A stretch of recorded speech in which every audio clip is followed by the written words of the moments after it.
Bonjour la tribu Intuition Nomade, c'est un grand plaisir de vous retrouver pour cette première vidéo de ma série pour débutants sur le tarot, ici sur la chaîne Intuition Nomade. Aujourd'hui, nous allons nous pencher sur une question fondamentale. Quelle est la différence entre un jeu de tarot, un oracle et le petit Lenormand ?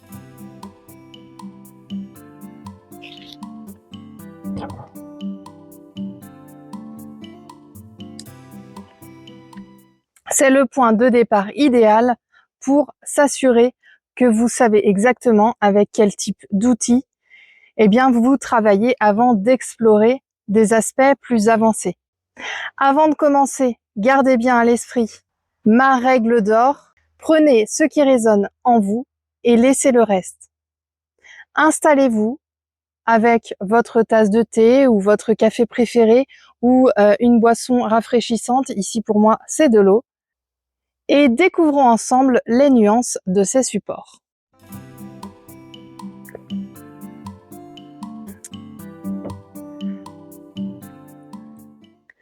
Au fil des années, j'ai souvent vu des apprenants surpris en découvrant qu'il existe une réelle différence entre le tarot et les oracles. Il m'est même arrivé de voir des débutants utiliser des oracles pendant des mois avant de se rendre compte que c'était des tarots.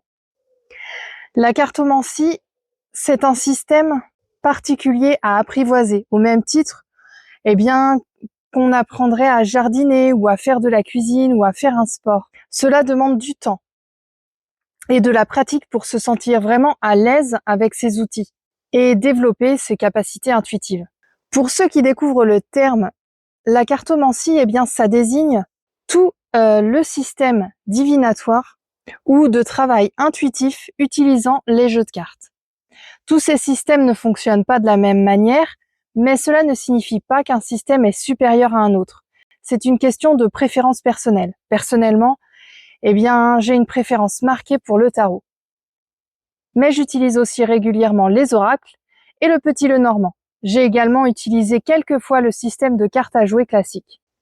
Alors, regardons en détail les indicateurs clés du tarot. Sachez que traditionnellement, un jeu de tarot comporte 78 cartes. Certains jeux aujourd'hui en ajoutent ou en retirent quelques-unes, mais la structure de base reste ancrée dans ce nombre 78. Les arcanes majeurs, ils symbolisent les grandes leçons spirituelles, la conscience collective et les archétypes universels. Les arcanes mineurs, ils représentent le sacré dans le quotidien, ancrant les grandes énergies des majeurs dans notre vie de tous les jours à travers nos expériences terrestres. Et les cartes de cour, elles incarnent les personnalités, les rôles et les facettes relationnelles ou comportementales. Chaque arcane majeur s'inscrit dans un parcours narratif progressif, connu sous le nom du voyage du fou. Du fou au monde, on a, je vous remontre une arcane majeure ici, avec l'ermite. On a donc du fou au monde de 0 à 21 cartes. Chaque étape enrichit l'énergie et la compréhension du consultant face au grand tout. Les arcanes mineurs suivent également une progression logique allant de l'As, le potentiel brut, jusqu'au 10, l'accomplissement. Lorsqu'on pioche dans un jeu de tarot inspiré du Rider-Waite-Smith, ici on est avec le tarot Histoire de sorcière, on retrouve une forte cohérence de signification à travers les ouvrages de référence sur ce sujet au niveau des livres.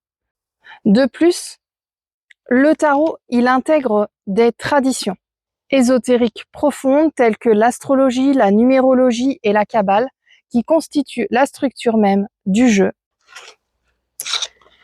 Passons maintenant aux oracles. J'ai oublié de prendre l'oracle avec moi, je vais aller en chercher un. Je vais même en chercher plusieurs, je reviens. Contrairement au tarot, il n'y a pas de norme universelle. Le nombre de cartes est variable. Un oracle peut contenir 20 cartes ou plus de 100 cartes au gré de la créativité de l'auteur. Pareil, pour la forme des jeux, on peut en trouver de toute taille aussi, peut-être beaucoup plus facilement que les tarots. La structure rigide est absente. Ici, pas de système universel d'arcane majeur ou de mineur. Certains jeux sont classés par thématique. Par exemple, on peut avoir un jeu ici sur les animaux, un jeu sur des divinités et peut-être également sur des messages de développement personnel. C'est vraiment varié. Chaque oracle est une œuvre unique. Le livret d'accompagnement est propre à chaque jeu et ne peut être appliqué universellement à un autre oracle. Je vais vous montrer quelques cartes de ces jeux-ci pendant que j'y suis. Donc là, on est sur l'oracle virginal d'Antoinette Charbonnel. C'est un oracle basé sur Marie. Je vous montre quelques cartes avec des mots-clés en dessous, vous voyez. Je ne sais pas si ça fait le focus. Pas vraiment. J'espère que vous voyez quand même. Donc là, on a pureté. On a oui. Nous avons protection. Blocage. Justice. Voilà quelques exemples pour celui-ci.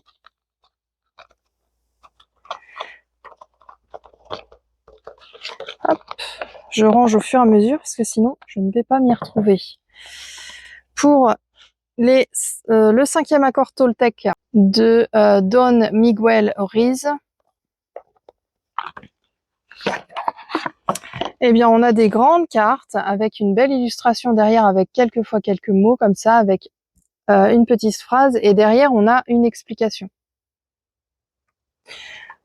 Hop, je vous en montre plusieurs encore une fois.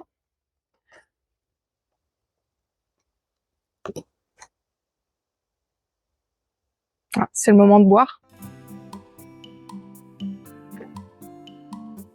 Il fait chaud. Donc voilà pour celui-ci, on est sur des grandes cartes. Et je vous en montre un dernier que j'aime beaucoup. J'aime beaucoup ce que fait Deborah Blake. Ici avec l'oracle familier. Tout à l'heure, je vous ai montré le tarot Histoire de sorcière, c'est la même autrice.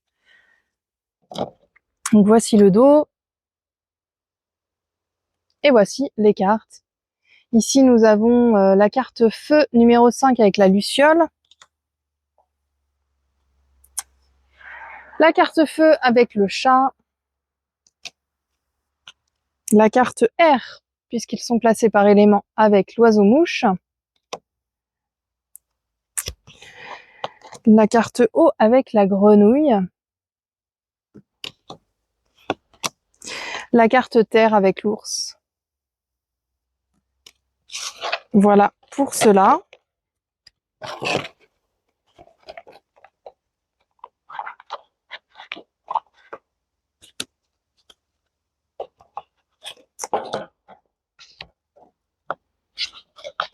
Je range toujours pour me retrouver dans mes jeux. C'est le bazar. J'espère que ça ne va pas tomber.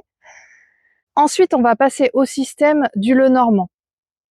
Alors, c'est un jeu traditionnel. Ici, j'en ai un comme ça. On est sur les cartes mystiques de Mademoiselle Lenormand. Donc, on est sur un jeu de 38 cartes.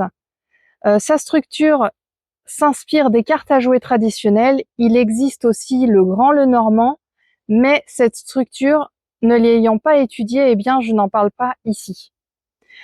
Contrairement au tarot où l'énergie croît d'une carte à l'autre, eh bien, chaque carte du Petit Lenormand possède la même importance. Toute la puissance de lecture, je vous sors le jeu, ce sera plus facile pour vous en montrer quelques cartes, réside dans l'interaction des cartes entre elles, la proximité, le regard, la position, Le normand, il est particulièrement reconnu et redoutable pour dater des événements précis. On y lit uniquement, traditionnellement, les cartes à l'endroit ici pour ce jeu-ci. Alors, pour vous aider à identifier votre jeu en boutique ou chez vous, eh bien, en numéro 1, vérifiez le titre de la boîte. Généralement, c'est mentionné sur la boîte. Ici, on peut le voir explicitement. C'est bien écrit tarot, histoire de sorcière. Donc, on est sur un tarot.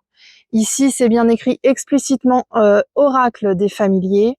Et ici, ce n'est pas écrit Petit Lenormand. Par contre, au dos, on peut voir que ça c'est écrit contient 36 cartes. Donc on regarde également le numéro des cartes. Donc si c'est 78 cartes, on sait que c'est un tarot. Si ça fait 20 cartes, on sait que c'est un oracle. Si ça fait 36 cartes, on sait que ça peut être un Lenormand aussi. Ça peut être un oracle aussi, mais le Lenormand, on le repère plutôt bien par ces symboles aussi qui sont représentés. Vous pouvez parcourir les illustrations pour y repérer les marqueurs traditionnels. Par exemple, si c'est un tarot, vous aurez les majeurs, les mineurs et les arcanes de cour. Sur le petit Lenormand, eh bien, vous aurez des symboles comme par exemple ici la faux, vous aurez le soleil, etc.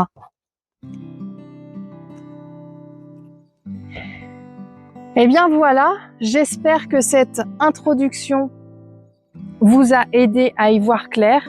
N'hésitez pas à me dire en commentaire ce que vous pensez de ces différences et quel est votre support favori. Je vous donne rendez-vous bientôt pour la partie numéro 2 de cette série sur le tarot pour débutants.